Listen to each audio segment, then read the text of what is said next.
저는 가끔 이런 생각을 합니다. 우리네 사는 인생이 마치 하나의 종점을 향해서 끝없이 이어지는 준비 과정들의 연속과도 같다고요. 이 세상에 태어난 우리 모두는 너무나도 당연하다는 듯이 학교에 가서 입시 준비를 하고요. 다음엔 취업 준비를 하고 또 결혼 준비를 하고 육아 준비를 하고 자녀 입시 준비를 하고 그러다 은퇴 준비를 하고 마지막으로는 언젠가 다가올 죽음을 준비합니다. 그러다 보면 끝나는 게 인생이라는 거죠. 마치 모든 게 처음부터 다 정해져 있었다는 듯이 그렇게 하지 않으면 다 틀렸다는 듯이 모두가 생각하고 행동하고 또 살아가는 것만 같습니다. 하지만 그런 건 다 누가 뭘 위해서 정해놓은 걸까요? 사실 아무도 그렇게 정해놓은 사람은 없습니다. 그래야만 한다고 생각하는 사람이 있지만 그게 인생의 정답이 아니라는 건 사실 우리 모두가 내심 알고 있을 겁니다. 그렇다면 굳이 그걸 따라가야 하는 이유가 있을까요? 5천만 명의 인생이 있다면 5천만 개의 서로 다른 종점이 있을 뿐 모두가 같은 종점을 향해서 달려야 할 이유는 없다는 것을 항상 잊지 마시길 바랍니다. 어쩌다 앞장러 93번째 방송 지금 시작합니다.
수 없어 필요한 건 로켓펀 때론 나 대신 싸워주는 로봇 그건 말도 안 되는 만화 속 이야기 너의 어깨가 부서져라 부딪혀야 해 1 and 2 and 3 and 4 걱정하는 것을 걱정하지 마 로켓펀치 제너레이션 지루하게 선명하기보다는 그립대도 흥미롭게 change yourself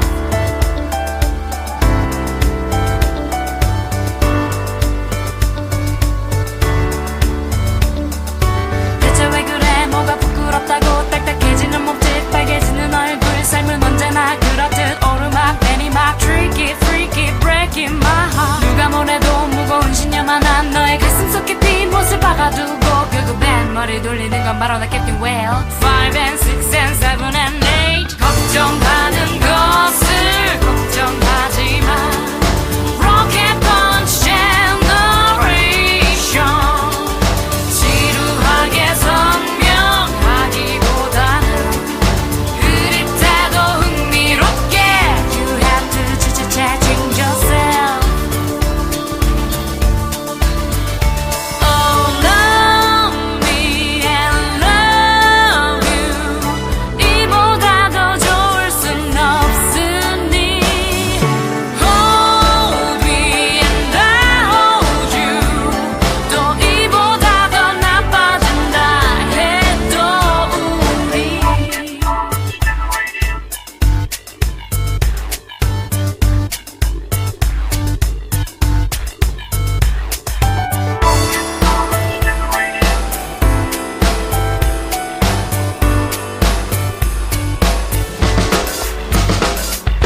이미 지난 일은 후회하지 마 Rocket Punch Generation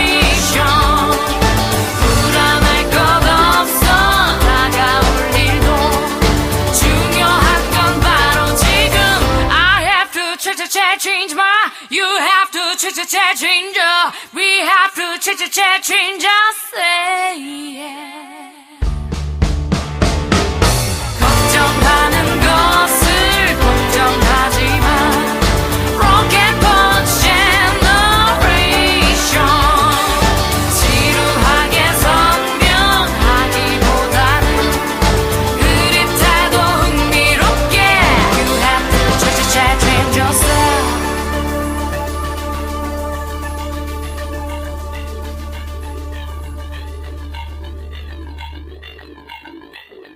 네, 93번째 어쩌다 앞장러는 WN 웨일의 RPG 샤인으로 열어보았습니다. 어쩌다 앞장러는 어쩌다 합정동에 살게 된 합정러들이 동네 사람들 만나서 대화하듯이 편안한 이야기와 정보가 오가는 사랑방 같은 방송을 지향합니다.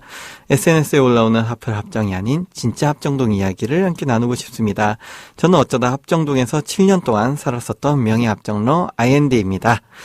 요새 가장 핫하게 지금 이슈가 되고 있는 사건이 하나 있습니다. 바로 이제 위쪽에서 북쪽에서 보내오는 오물 풍선들이죠. 지금 굉장히 여러 차례에 걸쳐서 끊임없이 남쪽으로 날아오고 있다고 하는데요. 이 공교롭게도 이 오물 풍선들이 특히 이 마포와 영등포 구역에서 다수 발견된다는 그런 이제 신고가 접수가 됐다는 그런 뉴스를 제가 접했습니다. 굉장히 걱정이 되고 또 염려스러운데요.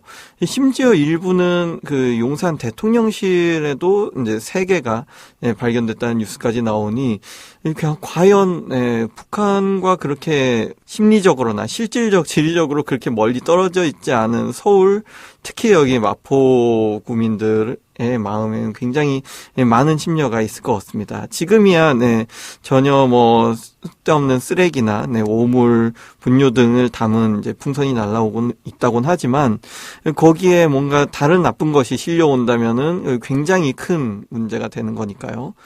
그래서 지금 굉장히 상황이 급박하게 돌아가고 있는 것 같고, 지금 사실 지금 남한과 북한뿐만 아니라 전 세계에서 굉장히 그 많은 어떤 정치 세력들 간의 어떤 무력 충돌이 실제로 일어나고 있는 것 같습니다.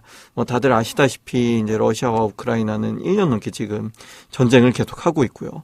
그리고 작년 연말부터는 팔레스타인 가자 지구에서도 이스라엘과 팔레스타인 간의 이제 무력 충돌, 사실 무력 충돌이라고 말하기는 그렇고 사실 이스라엘의 어떤 일방적인 좀 학살이라고 부를 수 있는 그런 일들이 세계 곳곳에서 벌어지고 있는데, 또 대만도 또 중국과 또 무력 충돌이 발생할지도 모른다는 그런 소식이 또 계속 속속들이 또 들려오고 있더라고요. 그런 걸 생각해 봤을 때 정말 참 많은 일들이 있을 것 같은데, 우리나라에서는 제발 어떤 전쟁의 지읒자도 나오지 않는 계속 우리의 중요한 평화가 계속 이어졌으면 하는 그런 바람입니다.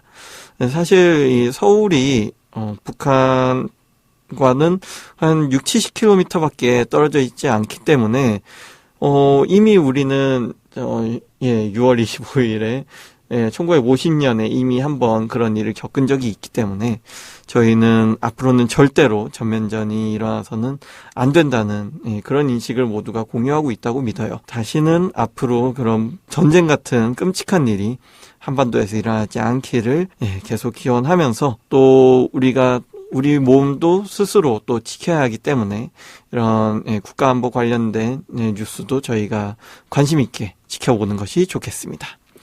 네, 그러면은 저희 첫 번째 코너 바로 한번 들어가 보도록 하겠습니다. 오늘의 첫 코너는 합정동 다이어리입니다. 합정동 다이어리는 합정러들의 일상에 담긴 일기를 공유하고 이야기 나눠보는 코너고요. 저희 사연이나 일기 보내주실 분들은 어쩌다 합정러의 인별그램 있죠. hapjong.fm 합정.fm으로 DM 보내주세요. 저희는 여러분 사연을 기다리고 있겠습니다. 자, 오늘의 다이어리는 과연 어떤 내용이 있을지 다 함께 들어보시죠.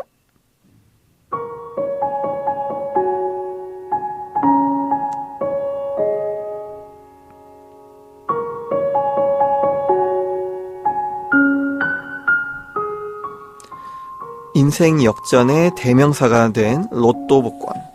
하지만 실제로 내 주변에서 로또 1등에 당첨이 되었다는 소식을 전해 들은 적은 아직 없다. 좀 생각해보면 조금 이상한 일이기도 하다. 어쩌면 다들 1등에 당첨이 되었어도 아무런 내색도 안 한 채로 입을 꾹 다물고 있는 것일까? 공식적으로 로또 판매가 허가된 지 벌써 20년째인 지금까지 약 1111회차가 넘는 동안 매주 평균 10명 이상의 1등 당첨자가 나왔었다. 벼락 맞을 확률보다도 더 낮다는 약 815만 분의 1의 확률을 뚫은 이 로또 1등 당첨자들이 어림잡아서 5천만 인구 중에 적어도 1만 명 정도 될 것이라는 계산이 나온다. 최소한 5천 명 중에 한 명이 로또 1등을 20년 안에 경험했다는 것인데, 그런 생각을 하다 보면 나도 가끔은 복권봉 앞을 지날 때마다 수중에 있는 현금을 다 쏟아부어서 사고 싶은 충동을 느낄 때도 있다. 하지만 실제로 지갑을 열어서 로또를 구입한 적은 사실 별로 없다. 로또 1등은 내게 너무나 멀리 떠있는 한 조각의 구름처럼 느껴진다. 오죽하면 복권이란 수학을 못하는 사람들에게 매기는 세금이다 라는 말까지 나올까. 사실 노동 수입만으로는 한평생 아파트 한 채조차도 살 수 없게 되어버린 오늘날에는 로또가 거의 유일하게 합법적인 억대 수입원일지도 모르겠지만, 이젠 로또 1등 당첨금마저도 마포구 평균 집값에 한참 모자라다는 이 냉혹한 현실이 로또를 한번 구매해보고자 하는 최소한의 내 의지조차도 꺾어버리고 마는 것만 같다.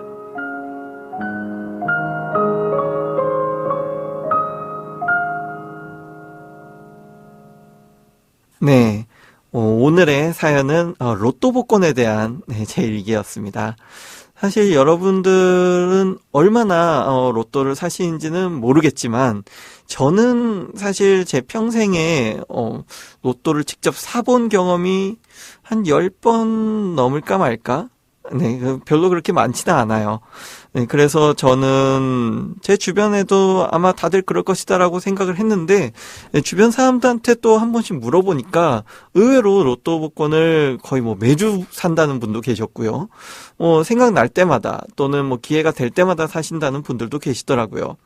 그런데 요즘 들어서 옛날보다 더 특히 로또에 더 많은 관심을 가지는 분들도 있는가 하면, 또 한편으로는 로또에 대한 굉장히 큰 어떤 불신 또는 전혀 1등이 될 거라는 믿음이 없다, 이렇게 생각하시는 분들도 꽤 많이 있지만, 모든 분들의 공통적인 어떤 관심사라고 하면은 억대 수입을 한 번에 얻을 수 있는 방법이 이 로또 복권이다 라는 거에는 모두가 동의를 하고, 또 그것 때문에 굉장히 좀 관심을 많이 갖고 있는 것 같습니다.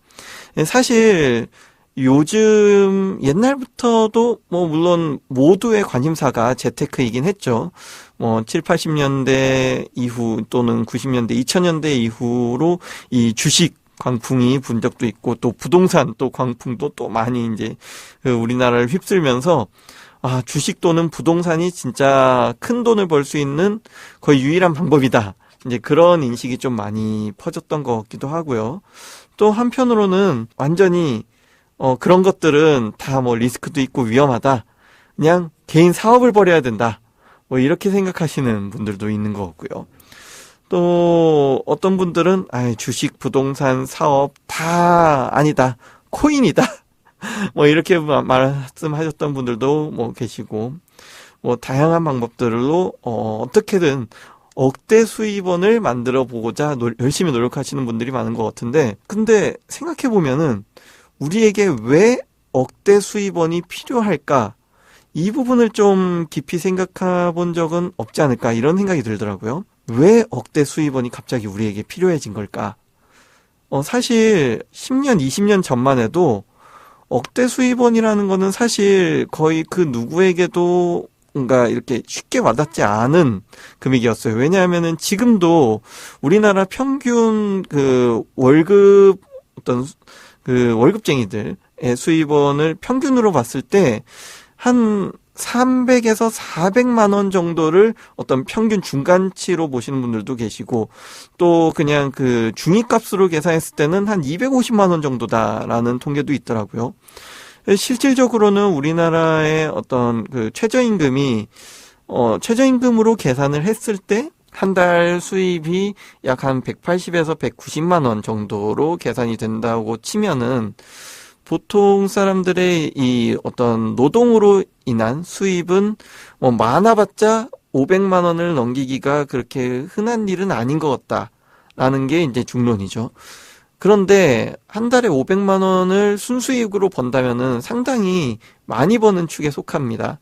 다만 그렇게 버는 분이라고 해도 연봉이 1억이 되지는 않아요. 또 연봉이 1억이 된다고 하더라도 실제로 자녀를 이제 한두 명 낳고 키우고 또 이제 부부가 월세를 내지 않고 자가라는 그런 가정 하에서만 좀 여유로운 생활을 할 수 있다라는 계산이 나오고, 심지어는 또 수입이 연봉이 8천 9천이 넘어가는 고수익 세대라면은 아무래도 씀씀이가 일반 사람보다는 조금 더 클 수밖에 없다는 점을 감안하면은 별로 그렇게 크게 남는 돈은 없다라고 보는 것이 현재의 중론인 것 같습니다. 왜냐하면 아시다시피 최근 몇 년 동안에 물가가 굉장히 급격하게 올랐잖아요. 이제는 평범한 국밥 하나도 10,000원 이하로 사 먹을 수 있는 곳이 그렇게 흔치 않은 게 지금의 현실이고, 이제는 짜장면 한 그릇에도 8,000원 미치면은 와 싸다라고 말이 나올 정도가 됐으니 거의 다 말 다 했죠. 심지어 요새는 과일은 고사하고 평소에 많이 마트에서 사 먹는 채소, 야채들의 이 가격마저도 너무 많이 올랐다 내렸다를 반복을 하다 보니까 이제는 그 어떤 걸 사 먹어도 별로 싸지 않다라는 느낌이 드는 것도 현실입니다. 그래서 그냥 부동산이나 아파트 값을 그냥 차치하고서 그냥 생활비로만 생각을 한다고 하더라도 이 노동 수입으로서는 돈을 모으고 어떤 노후를 설계하고 준비하기 위해서 어떤 충분한 목돈을 만드는 것은 거의 불가능에 가깝다라는 것이 현재의 어떤 시대 정신인 것 같아요.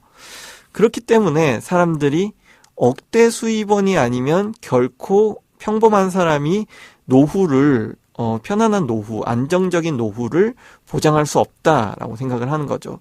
사실 생각해보면은 그게 너무 당연한 거예요. 왜냐하면 일반적으로 대한민국 남성이 군대를 갔다 오고 대학을 졸업해서 첫 직장을 갖게 되는 그 나이가 최소 27에서 28, 그리고 취준 생활을 몇 년 더 한다고 치면은 30살에 보통 첫 이제 그 본인의 노동 수입을 얻게 되는 그런 사회 구조가 지금 형성되어 있죠, 대한민국에는요.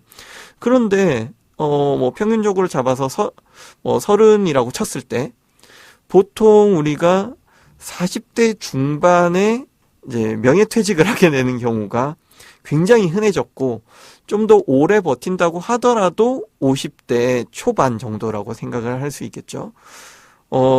사실 대기업이나 중소기업 전부 다 포함해서 정년인 이제 65세까지 전부 채울 수 있는 사람은 거의 없다고 봐야 되고요.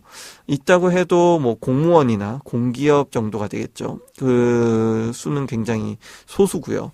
그렇다면 일반 사람들이 가장 우리가 일반적으로 생각하는 대학 졸업 후에 취업을 해서 퇴직을 하기까지 보통 평균 20년 정도도 안 됩니다.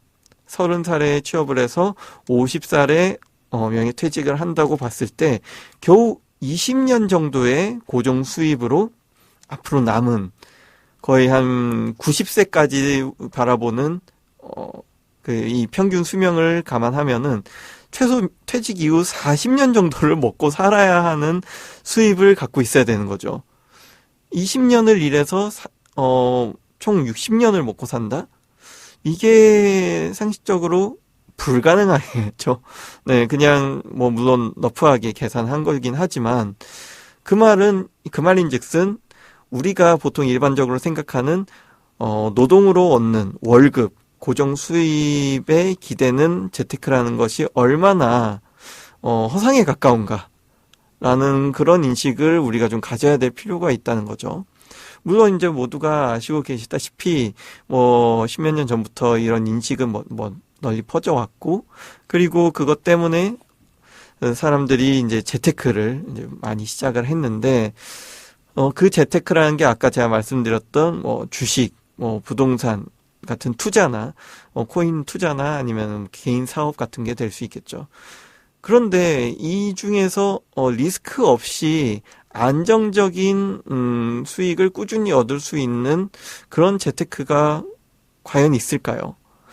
그 중에서는 그나마 부동산 투자를 통한 이제 월세 수입, 이 가장 안정적인 그 노후 대책으로 또 각광을 받긴 했지만, 그렇다면 그 건물을 사는 것은 과연 쉬운 일이겠으며, 또 건물을 산다고 했을 때 그 건물이 어느 위치에 있을 것인가? 지금 이제 진행되는 어떤 추세로 보았을 때 수도권을 제외하고 이제 그 지방에서도 어떤 일부의 이 광역시 권역을 제외한 나머지 지역들은 이제 인구 소멸 단계에 접어들고 있죠. 그리고 당연히 그곳에 있는 부동산들은 이제 전부 다 장기적으로 가치가 0에 수렴을 하게 되고요. 그리고 그 반대급부로 수도권과 일부 광역시 권역에 위치한 이제 노른자 땅에 위치한 굉장히 그 소수의 이 부동산 가격만 굉장히 치솟게 되겠죠. 그렇게 부동산 시장에서도 양극화가 굉장히 빠른 속도로 진행이 되고 있는 거예요. 그런데 과연 우리 일반인의 어떤 관점에서 봤을 때 예를 들어서 부모가 부동산을 갖고 있지 않고 어떤 그 금융 수입원이 따로 없고 최악의 경우 물려줄 자산이 전혀 없다고 쳤을 때 한 사람이 자기의 노동력을 통해서 벌 수 있는 수입으로 할 수 있는 재테크가 지금 현재 얼마나 있는가, 얼마나 남아 있는가를 봤을 때 답이 없다고 느끼는 굉장히 많은 사람들이 로또에 눈을 돌리는 게 아닌가 싶습니다. 근데 이 로또라는 것도 정말 1등이 될 수 있는 확률이라는 게 정말 낮죠. 815만 분의 1의 확률. 산술적으로 계산했을 때요. 벼락 맞을 확률보다 더 낮다고 하는데, 그런데도 제가 계산을 해보니까 20년 동안 약 1만 명의 로또 1등 당첨자가 발생을 했다. 5,000명 중에 1명. 생각보다 5,000명 중에 1명이라고 하면은 생각보다 많아 보여요. 그래서 나도 해볼까? 나도 사볼까? 라는 생각이 다들 이제 드시는 걸로 아는데, 다만 이건 20년의 누적 통계일 뿐이고, 이제 한 주에는 약 10명 정도가 평균적으로 1등이 당첨자가 나오고 있죠. 사실 그 확률에 기대는 거는 사실 다른 일도 하고 다른 재테크도 하면서 남는 돈이 있다면은 그냥 재미로 여기에 한번 이제 몇만 원씩 한번 투자해 볼까?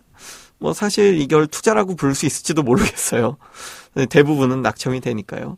그런데 그냥 운 좋으면 될 수도 있지 않아? 그런 생각으로 이제 가벼운 마음으로 하는 거는 좋지만, 사실 이거에 알아야 된다. 이거 말고는 도저히 방법이 없다라는 생각이 드는 사회라면은 그 사회가 잘못이 있는 거겠죠. 네, 그래서 저는 이 로또와 관련된 생각을 하면은 정말 씁쓸한 생각이 많이 들어요.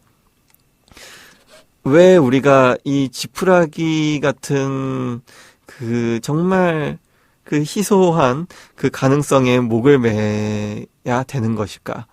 그거 말고 우리가 노후를 안정적으로 보장받을 방법이 없는 것일까?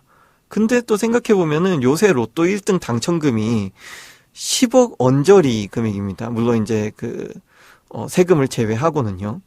물론 이 로또에 붙는 세금도 좀 많이 많죠. 대부분의 국가들은 사실 로또 당첨금에 세금을 부과하지 않습니다. 그런데 이제 그 비과세 기타 소득으로 분류되는 거죠.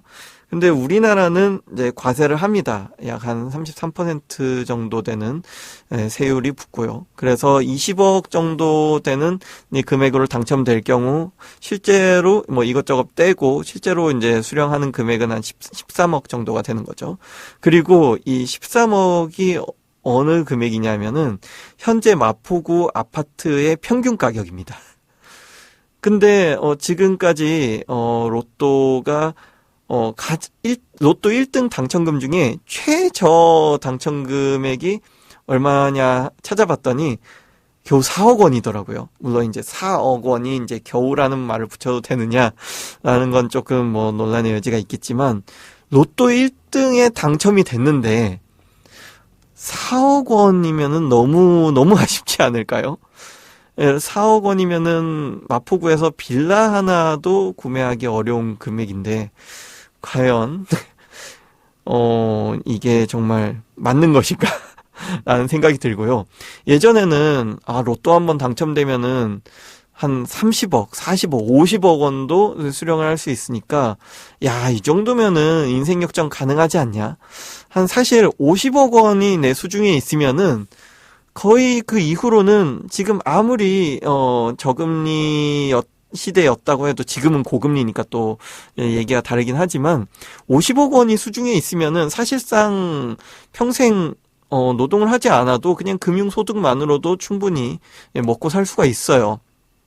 그렇기 때문에 사실 10억 원만 있어도 금융소득을 한 달에 한 100만 원 정도로 치면은 50억이면은 금융소득이 한 달에 500만 원 정도가 꾸준히 들어오는 셈이고 또 이게 물론 시간이 지나면서 이 물가 상승률 때문에 돈의 가치가 떨어지긴 하지만 그래도 최소 앞으로 한 2, 30년 동안은 충분히 먹고 살 수 있는 굉장히 여유롭게 먹고 살 수 있는 수입이 아닌가 그런 생각이 드는데 근데 로또 1등에 당첨이 됐는데 10억 원을 받았다? 그러면 이걸 가지고 과연 어떤 재테크를 할 수 있을까? 물론 이제 10억 원이 내 수중에 있는 것과 없는 것은 천지차이지만 10억 원이 있다고 해서 내 인생이 드라마틱하게 바뀌지는 않는다. 심지어 내가 그 돈으로는 마포구의 아파트 한 채도 은행 대출을 끼지 않고 살 수가 없다는 것이 그게 지금 우리가 처한 현실인 것 같아요. 굉장히 냉혹한 현실인데 근데 그거에 이어서 사실 더 제가 개인적으로 로또 구매를 이렇게 좀 망설이는 이유가 하나 더 있습니다. 이 끊임없이 최근 불거지고 있는 로또 조작설이 그것이죠. 사실 이 로또 조작설은 우리나라뿐만 아니라 해외에서도 굉장히 흔하게 제기된 설입니다. 제가 이제 남미에 이제 브라질에서도 굉장히 오랫동안 살다 왔었는데 브라질에서도 오랫동안 이 로또 조작설이 제기가 되어 왔었어요. 한 번은 제가 브라질에서 이런 기사를 접한 적도 있습니다. 브라질 한 지역에서 무려 로또 1등을 250번 이상 당첨된 사람이 있다는 내용이 기사에 실린 적이 있어요. 그건 산술적으로는 말이 안 되기 때문에 그건 로또가 조작되었다라는 어떤 굉장히 명백한 물증으로 활용될 수도 있는 그런 굉장히 센세이셔널할 수도 있는 내용의 기사였는데 그 기사가 후속 기사가 나오지 않고 전혀 이슈가 되지 않은 채로 묻혀버리더라고요. 그래서 저도 그 기사의 진위 여부에 대해서는 사실 알 길이 없습니다. 물론 뭐 그 기사가 가짜 뉴스였을 수도 있지만요. 만일 그 뉴스가 사실이었다면 그리고 그 기사가 의도적으로 묻혔다면은 이거 굉장히 심각하고 위험할 수도 있는 그런 내용이었다고 생각을 해요. 물론 제가 이제 음모론을 굉장히 좀 진지하게 생각하는 편이기 때문에 그런 기사에 좀 무게감을 주는 거긴 하지만 우리나라에서도 계속 끊임없이 로또 조작설이 제기되고 있는 이유 중 하나가 왜 외국에는 로또 1등이 2월도 되고 로또 금액 당첨금이 이렇게 누적도 되는데 왜 우리나라는 매주 최소 10명 이상의 당첨자가 꾸준히 나오느냐, 그게 확률적으로 말이 되느냐, 뭐 이런 것도 이제 어떤 그런 증거로서 제기되고 있기도 하는데 사실 해외에 특히 미국의 이런 로또 시스템이랑 우리나라는 굉장히 시스템 자체가 다릅니다. 우리나라는 이제 45개의 숫자 중에 이제 6개를 무작위로 뽑는 방식이잖아요. 근데 해외는 이제 숫자 수도 더 많고요. 그리고 똑같이 6숫자를 뽑는 거긴 하지만, 총 어떤 지역은 69개의 숫자 중에 6개를 뽑기도 하고, 어떤 나라는 74개, 어떤 나라는 80몇 개이기도 하고, 그러면은 이제 그 확률이 이제 천차만별로 달라지는 거죠.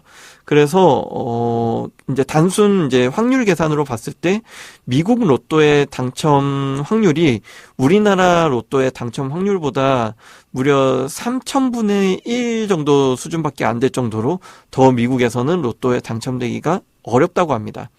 그렇기 때문에 이제 당첨자가 매주 나오지 않고, 그래서 이제 당첨금이 이렇게 이월도 되는 거고요. 그래서 단순히 이런 내용들 가지고는 우리나라 로또가 조작이 되었다라고 말하기는 좀 어려운 것 같아요. 그래서 저는 한편으로는 로또 숫자 뽑는 로또 공에 이렇게 기계를 조작을 한 거다라는 설도 있는데, 저는 그거는 정말 말도 안 되는 거라고 생각을 합니다. 굳이 그렇게 힘든 방식을 채택할 필요가 없는 게, 제 생각에는 굳이 로또 당첨을 조작을 하려면은 당첨자 정보만 조작하면 되잖아요. 굳이 로또 숫자를 조작할 필요가 없죠.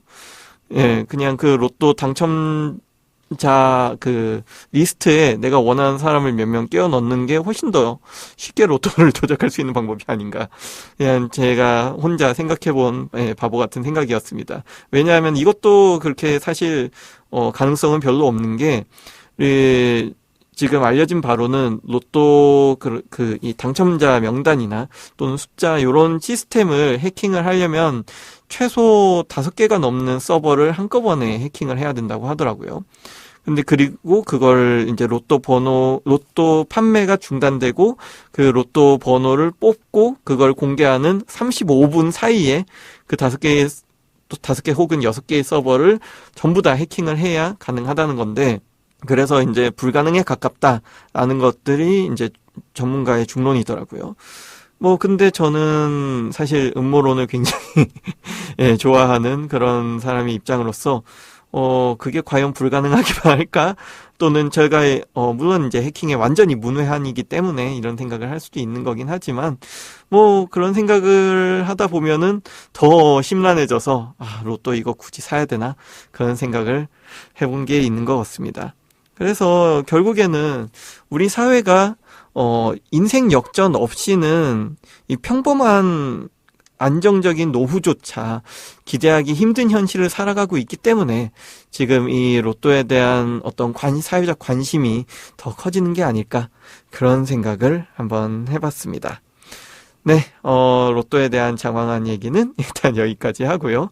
네, 그럼 여기서 노래 한 곡 듣고 가보죠. 장기하의 아무도 필요 없다. 단둘이 저녁을 먹는다거나 손잡고 걸어 다닌다거나 눈을 마주치고 웃는다거나 나란히 앉아 있는다거나 다른 이들이랑 이런 것들을 해보려 노력도 해봤지만 그러면은 그럴수록 점점 더 쓸쓸한 마음만 커지더라. 나는 너를 놓아버렸어.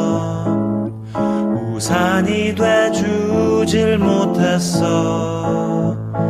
비에 흠뻑 젖은 널 두고 돌아서 걸어와 버렸어. 나는 혼자 앉아서 가만히 눈을 감고서 내겐 이젠 아무도 필요 없다 되뇌이네.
오로지 날 잡던 눈빛을 뿌리치고 나와 버렸어. 나는 혼자 앉아서 가만히 눈을 감고서 내겐 이젠 아무도 필요 없다 되뇌이네. 언젠가 후회해도 사실 벌써 그렇지만 내겐 이젠 아무도 필요 없다 되뇌이네.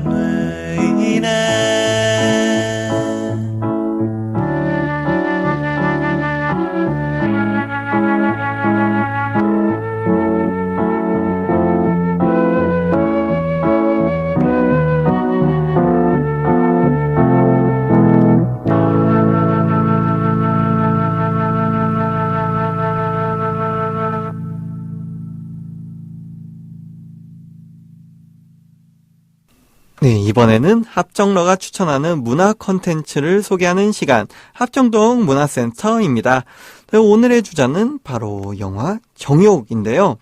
네, 지난주에 이 영화를 보고 나서 정말 많은 것을 생각하게 해주는 그런 영화였습니다. 현재 국내에서 개봉 중이고요. 이 제목은 우리가 생각하는 정욕 하면은 뭔가 욕구들을 그렇게 성적인 욕구나 기호를 가리키는 그런 정욕을 떠올릴 수도 있겠지만, 이 한자로는 제목이 바를 정자와 하고자 할 욕, 이렇게 바른 욕구, 올바른 욕구라는 뜻의 제목입니다. 그래서 이 영화가 말하고자 하는 것은 무엇이 인간의 올바른 욕구인가 라는 그런 내용의 많은 것들을 함축한 내용을 담고 있는 그런 영화예요. 이 영화는 이제 주연은 일본의 대표 배우인 이제 아라가키 유이, 가키라고도 불리는 아라가키 유이를 비롯해서 굉장히 화려한 캐스팅을 자랑합니다. 좀 일본 영화와 드라마에 좀 관심이 있으신 분들이라면은 굉장히 익숙하고 어디서 몇 번 본 듯한 배우들이 굉장히 많이 나오는 그런 영화고요. 그래서 전혀 이 내용은 어쩌면은 굉장히 마이너리티 또는 어떤 다양성 영화 또는 퀴어 영화라고 볼 수도 있겠지만, 사실 굉장히 메이저급의 영화라고 볼 수 있습니다. 이 일본에서 개봉한 이후로 굉장히 큰 센세이션을 일으켰고요. 제 생각에는 이 영화가 일본 영화가 아니라 할리우드 영화였다면은 국내에서도 굉장히 지금보다 훨씬 더 큰 반향이 있었을 거라고 생각이 듭니다. 세상에는 굉장히 셀 수 없이 다양한 종류의 욕구가 존재합니다. 그 중에는 보통 사람들의 좀 그 상식을 약간 벗어나는 특이한 종류의 이 성적 기호도 존재하고요. 근데 그 중에 대부분은 사실 이 사회에서 저희가 쉽게 받아들여지지 않고 있죠. 물론 이제 그 소아성애 같은 그 페도필리아 같은 일부 극단적인 욕구가 또 이제 성범죄로 이어지는 경우도 있기 때문에 그래서 사람들이 더 그런 부분에 있어서 일반적으로 갖고 있는 이성애와 뭔가 다른 종류의 성적 기호를 갖고 있다고 하면은 일단 배척하고 보는 것이 이제 일반적인 우리나라의 한국 사회의 모습이죠. 근데 사실 그렇게 소아성애처럼 굉장히 남에게 큰 피해를 끼칠 만한 그런 종류의 어떤 극단적인 성적 기호는 굉장히 일부고요. 보통 이런 뭔가 남들과 다른 성적 기호를 가진 사람들은 보통은 좀 타인과 단절된 채로 또는 자신의 욕구를 부정하거나 억누르거나 이렇게 숨기고 살아가는 경우가 대부분인 것 같아요. 우리 사회는 이성애만 있는 게 아니라 당연히 이제 동성애도 있고요. 근데 이 동성애도 이제 LGBTQ라고 부르는 굉장히 다양한 종류의 이 성애가 있죠. 예를 들면은 무성애라는 것이 존재를 합니다. 그 남자나 여자뿐만 아니라 그 어떠한 종류의 타인에게도 어떤 성적인 욕구를 느끼지 않는 경우예요. 그리고 자기 스스로만을 사랑하는 경우도 있고, 또는 인간이 아닌 그 또 다른 무언가를 사랑하는 굉장히 특이한 부류도 있습니다. 기계를 사랑하는 기계에게 성적인 욕구를 느끼는 사람들도 있고요. 또는 이제 보통은 일반적으로는 이제 패티시라고 하는데, 뭐 어떤 특정 옷이나 또는 사람의 특정 뭐 신체 부위에만 더 이제 그런 욕구를 느낀다거나, 이제 그런 것들도 사실은 넓게 보면은 여기에 다 포함이 됩니다. 그런데 우리가 이런 것들을 대할 때 우리의 생각과 태도가 과연 정상적이고 멀쩡한 것인지, 그러니까 상대방을 정상, 비정상이라고 판단하기 전에 그것을 판단하는 우리의 인식이 정상적이고 일반적인 것인지, 또는 좀 더 좋게 말하자면 건강한 것인지를 좀 더 생각을 할 필요가 있는 것 같아요. 왜냐하면은 보통 이런 욕구들이 대부분은 남에게 피해를 주지 않는 경우가 많습니다. 그런데 이런 것들을 사회의 어떤 굉장히 폭력적인 시선으로 배제하고 억압하는 것이 실제로 일어나고 있는 현실이죠. 그게 과연 옳은 것인가? 그거에 대해서 좀 이야기를 하는 거예요. 그래서 이 영화는 단순히 이렇게 그 특이한 패티시를 가진 사람들뿐만 아니라 제도권 사회 제도에서 약간 벗어나고 싶은 사람들이 있을 수 있죠. 예를 들면 공교육 시스템, 우리가 당연히 가야 된다고 생각하는 학교를 안 다니고 싶은 사람들이 있을 수 있죠. 굉장한 불량 학생이어서, 내가 삐딱해서, 또는 내가 정말 사고방식이 완전 잘못돼서 그런 게 아니라, 내가 내 주체적인 삶을 공교육 제도에 제한받고 싶지 않아서, 그래서 내가 스스로 원함에 따라서 그 학교 밖으로 나가고자 하는 사람들도 우리 사회에 있을 수 있고요. 또는 내가 어렸을 때나 또는 살아가면서 겪은 사고로 인한 트라우마로 인해서 정상적인 사회생활을 좀 어려워하는 그런 사람들도 존재할 수 있죠. 그런데 이런 사람들을 이 주변에서 바라보는 시선이 이제 주로 두 가지로 나뉘죠. 이 사람들을 돕거나 지지하는, 그리고 보호하고 도와주고자 하는 그런 이제 그 주변인들이 있을 수 있고, 반대로 이 사람들을 전혀 이해하지 못하는 그런 어떤 스스로를 주류라고 생각을 하면서 그 주류에서 벗어나는 모든 사람들을 이해하지 못하는 이제 그런 사람들이 정말 이 우리 사회 안에 공존하고 있는데, 그런 사람들을 한 프레임 안에서 이렇게 2시간이라는 이 러닝타임 안에 그걸 담아보고자 했던 것이 이 감독의 의도인 것 같아요.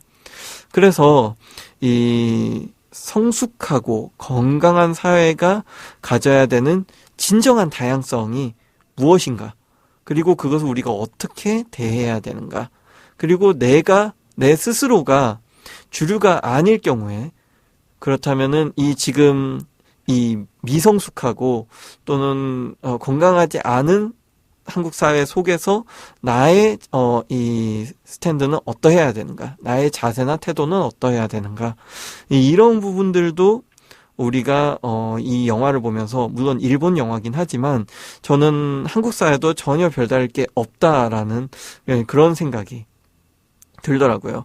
그래서 저는 이 영화가 그런 부분에 어떤 정말 사회적으로 중요한 현대사회에 우리가 꼭 접해야 될 메시지를 받을 뿐만 아니라 영화 자체로도 굉장히 흥미롭고 정말 재밌게, 정말 몰입할 수 있게 그렇게 잘 연출한 그런 영화라고 생각을 합니다.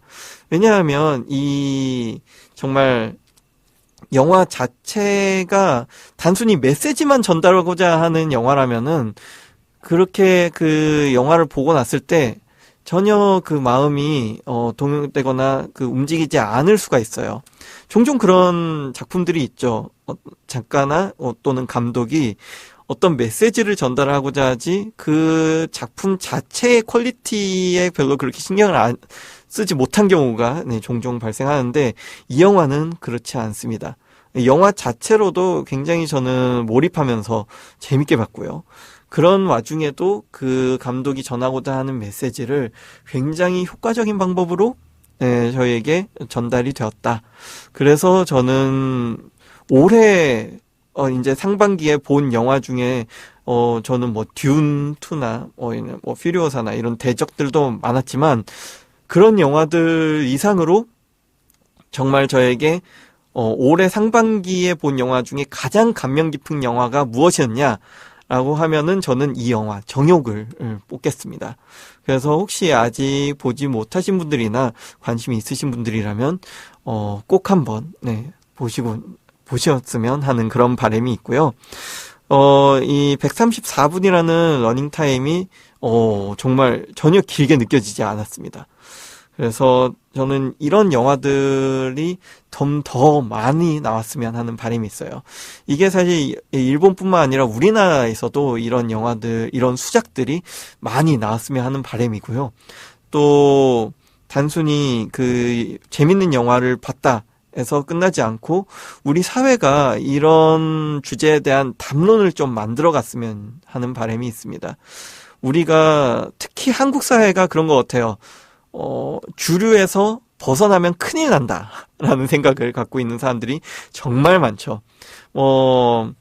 남들 다 고등학교 졸업할 때 나도 졸업해야 되고, 남들 다 대학 졸업할 때 나도 대학을 졸업을 해야 되고, 또 남들 다 결혼할 때 나도 결혼해야 되고, 남들 다 아이 낳을 때 나도 아이 낳아야 되고, 남들 다 은퇴할 때 나도 은퇴해야 되고, 그 중에서 조금이라도 내가 벗어나면은 남들의 따가운 시선을 견뎌야 하는 그런 사회가 올바른 사회인지 저는 잘 모르겠습니다. 우리 사회는 건강한 개인주의가 굉장히 부족한 것 같아요.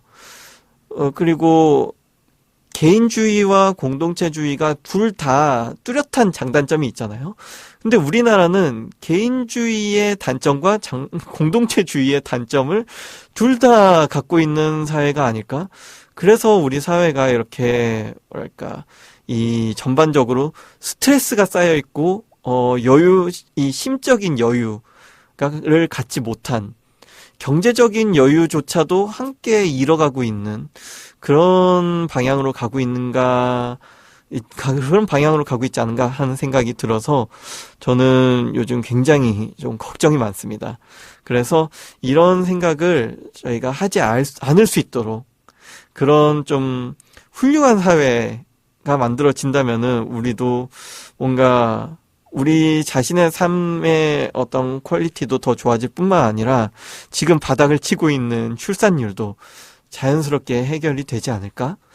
네, 사실 우리나라가 항상 야근을 포함한 이 전 세계에서 손꼽히는 긴 노동 시간을 갖고 있고, 그에 비해서는 별로 그렇게 높지 않은 생산성과 그 이외의 수많은 사회적 문제들을 갖고 있는데, 그런 부분에 대해서 전혀 어떤 전 국민이 공감하는 어떤 이 부분에 대해서 문제를 해결해야 되겠다는 담론이 전혀 발생되고 있지 않고, 어떤 언론이나 미디어 또는 이제 정치 이런 부분에서 그런 내용을 심도 있게 주장하고 있지 않은 것이, 또는 그런 목소리가 굉장히 힘이 약한 것이 저는 우리 사회가 갖고 있는 가장 큰 문제점이 아닐까라는 그런 생각을 한번 해봤습니다. 네, 이야기하다 보니까 벌써 마칠 시간이 됐네요. 네, 오늘은 혼자서 주저리 떠드는 시간이었습니다만, 또 다음번에는 또 더 재미있는 이야기와 더 이제 신나는 말빨을 가진 패널 분들을 모시고 또 이야기를 나눠보는 시간을 가져보도록 하겠습니다. 마지막으로 언니네 이발관의 가장 보통의 존재 들으시면서 저는 이만 여기서 인사드리도록 하겠습니다. 다들 점심 맛있게 드시고요. 다음 주에 다시 만날 때까지 모두들 건강하세요.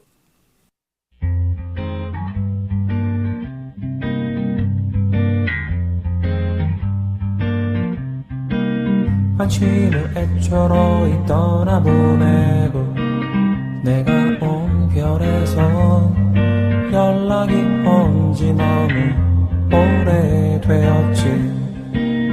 아무도 찾지 않고 일도 생기지 않을 것을 바라며 살아온 내가 어느 날 속삭였지.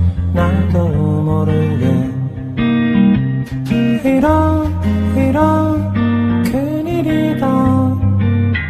너를 마음에 둔 게 당신을 애초로 떠나보내고 그대의 별에서 연락이 온지 너무 오래되었지. 너는 내가 흘린 만큼의 눈물, 나는 네가 웃은 만큼의 웃음. 무슨 서운하기 길 따라가기 마련이지만 그래도 먼저 손 내밀어 주길 나는 바랬지. 나에게 넌 너무나 먼 길, 너에게 난 스며든 길. 이곳에서 우린 연락도 없는 곳을 바라보았지. 이런 큰일이다. 너를 마음에 둔 게 평범하신 분으로 여기 보내줘. 보통의 존재로 살아온 지도 이제 오래되었지. 그동안 길 따라 다니며 만난 많은 사람들 다와 내게 손 내밀어 주었지. 나를 모른 채 나에게 넌 허무한 별빛, 너에게 난 잊혀진 일.